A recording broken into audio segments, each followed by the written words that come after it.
ఇది ఒక magical company. ఇక్కడ మీరు మీ సీనియర్ తో హ్యాండ్ చెక్ చేస్తే మీరు కొన్ని అంగుళాలు పొడవు పెరుగుతారు, మీ జీతం కూడా పెరుగుతూ పోతుంది. ఒకరోజు ఈ అమ్మాయి ఇంటర్వ్యూ ఇవ్వడానికి వస్తుంది. ఆ పెద్ద తలుపు తెరుచుకొని బాస్ దగ్గరికి వెళ్తుంది. బాస్ ఆమె కంటే చాలా రెట్లు పెద్దగా ఉన్నాడు. అప్పుడే బాస్ ఒక భూతద్దంలో ఆమె రెజ్యూమ్ చూస్తాడు. ఆ తర్వాత ఆమెను ఉద్యోగంలోకి తీసుకుంటారు. ఆమె బాస్ తో హ్యాండ్ షేక్ చేయగానే ఆమె శరీరం కొద్దిగా పెద్దగా అవుతుంది. ఆమె తన సహోద్యోగితో కలిసి పని చేస్తుంది. కంప్యూటర్ ఆమె కంటే 5 రెట్లు పెద్దదిగా ఉంటుంది. ఆమె రాత్రింబవళ్లు కష్టపడి తన పనిని పూర్తి చేస్తుంది. ఆ తర్వాత ఆమె లీడర్ ఆమెకు ముగ్ధుడై హ్యాండ్ షేక్ చేస్తాడు. దాని కారణంగా ఆ అమ్మాయి కొంచెం పొడవు పెరుగుతుంది. దీని తర్వాత ఈ పరంపర ఇలాగే కొనసాగుతుంది. ఆమె ఒక్కతే 3 కంప్యూటర్లను ఒకేసారి నిర్వహిస్తుంది. ఆమె తన సహోద్యోగులందరికంటే ముందుకు వెళ్ళిపోతుంది మరియు ఆమె జీతం నిరంతరం పెరుగుతూ ఉంటుంది. ఇప్పుడు ఆమె ఉద్యోగి నుండి బాస్ గా మారింది.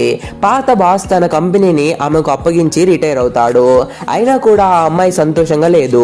అప్పుడే ఒక వ్యక్తి రెజ్యూమ్ ని తీసుకొని వస్తాడు, ఆమె వచ్చినట్టు.